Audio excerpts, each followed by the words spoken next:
কি করছো আজকে তুমি এখানটায়? আজকে করছি আলুর পরোটা। এসেছি কেরালা প্রায় 1 মাসের উপর হয়ে গেল। তো আসার পরে পরে বর্মশা একদিন খেতে চাইছিল আলুর পরোটা, তো করা হয়নি, তাই ভাবলাম আজকে বানাই। তো এই যে দেখো আমি সুন্দরভাবে সব কিছু রেডি করে নিয়েছি পরোটা বানানোর জন্য। তো এখানে এই যে আলুর স্টাফিং মানে আলুর যে পুরটা সেটা আমি সুন্দরভাবে এখানে বানিয়ে নিয়েছি, এই যে একদম মশলা টশলা দিয়ে। আর এদিকে আমি ময়দাও মেখে নিয়েছি, এখানে ময়দা আটা দুটো মেশানো আছে। তো এটা মেখে নিয়েছি, লই করে নিয়েছি। অলরেডি আমার এতগুলোতে পুর ভরা হয়ে গেছে। এই যে দেখো অলরেডি এতগুলোতে আমার পুর ভরা হয়ে গেছে, আর বাকি কিছুটা আছে, তো এগুলো ভরে নেব। তো তোমাদেরকে একটা শেয়ার করি যে আমি কি করে পুর ভরছি। তোমরা নিশ্চয়ই বুঝতে পারছো যে এতটা মানে এইটুকু একটা লই, বোঝো এইটুকু একটা লই, এই যে মাত্র এইটুকু একটা লই, এই লইটার মধ্যে এতটা একটা আলু, হ্যাঁ এতটা পুরো মানে এই লইটার সমানই বলতে গেলে আলুটা। তো পুরো আলুটাই কিন্তু এটার মধ্যে চলে যাবে, কোনো রকম ফাটবে না, কিচ্ছু হবে না। এই যে দেখো আমি কিভাবে বানাচ্ছি, তোমরা একটু কাছ থেকে নিয়ে আসো ফোনটা। এই যে দেখো একদম সুন্দরভাবে এইভাবে স্টাফিংটা করে এভাবে মুড়ে নেব, হ্যাঁ ভেতরে আলুর পুরটা দিয়ে সুন্দরভাবে মুড়ে নেব। দিয়ে এবারে এটাকে আলতো হাতে একটু হালকা করে এইভাবে একটু ছড়িয়ে ছড়িয়ে নেবো চারপাশে। একদম কিন্তু বেরোবে না, তোমাদের সাথে আমি একদম বেলে দেখাবো পরোটাটা।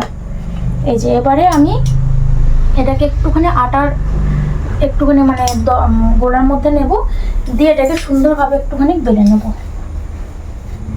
একটুও কিন্তু বেরোবে না, তোমাদের একদম মানে কোনো রকম কাট ছাট না করে একদম অন ক্যামেরাতে দেখিয়ে দিচ্ছি। একদম এতটা আলুর পুর এটার মধ্যে দিয়ে সুন্দরভাবে বেলে দিচ্ছি। আলতো হাতে বেলবে কিন্তু, একদম বেশি চাপাচাপি করতে যাবে না, তাহলেই মহা বিপদে পড়ে যাবে। এই যে দেখো সুন্দরভাবে আমার বেলা হয়ে গেছে। এই যে সুন্দরভাবে কিন্তু আমি পরোটাটা বেলে নিয়েছি। তো এটাকে এখন আমি একদম ঘি দিয়ে গরম গরম করে সেঁকে নেবো, ব্যাস তাহলেই পরোটা একদম রেডি। তো চলো ভাজার সময় তোমাদের সঙ্গে আবার শেয়ার করছি। পরোটাগুলো কতটা ফুলকো ফুলকো হয়েছে দেখো, যেহেতু ভেতরে পুর আছে ওই জন্য এতটা সুন্দর সুন্দর ফুলকো হচ্ছে। তারপরও ময়দাটা আমি বেশ কিছুক্ষণ আগে মেখেছিলাম, ওই জন্য আরও এত সুন্দর হচ্ছে। তো এই যে দেখো আমি একটার পর একটা সুন্দরভাবে পরোটাগুলোকে সেঁকে নিচ্ছি, আর একদম গরম রাখার জন্য হটপটে রাখছি। তো পরোটাগুলো সত্যি আজকে কিন্তু দারুণ টেস্টি হয়েছিল। তোমরাও একবার এরকম বেশি করে পুর ভরে করে খেয়ে দেখো, দারুণ হয় খেতে।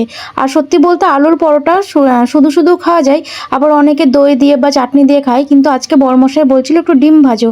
তো তাই এখানে যে দেখো সমস্ত পেঁয়াজ লঙ্কা টমেটো মানে সব কিছু মশলা আর কি কষিয়েছি। তো তার মধ্যে আমি 3টে ডিম দিয়ে দিলাম। এবারে এটাকে ভালো করে ঝুরঝুরো করে ভেজে নেব। তো আজকে ডিম ভুজিয়া দিয়ে আমরা পরোটা খাবো, তার সাথে কিন্তু চাও করেছিলাম। সত্যি বলতে আজকে রাতের মেনুটা পুরো জমে গেছে, আমাদের দুজনেরই পছন্দ। তোমরা যদি চাও এভাবে রান্না করে খেয়ে অবশ্যই কিন্তু আমাকে কমেন্টে জানিও যে আমি আমার মতো আলুর পরোটা তোমাদের সঙ্গে শেয়ার করলাম। এভাবে তোমরা কে কে বানিয়ে খেয়েছো আর তোমাদের কেমন লেগেছে। দারুণ হয়, তোমরা একবার করে খেও, আমি লাস্ট আরও একবার বলে দিচ্ছি, একবার বানিয়ে খেও।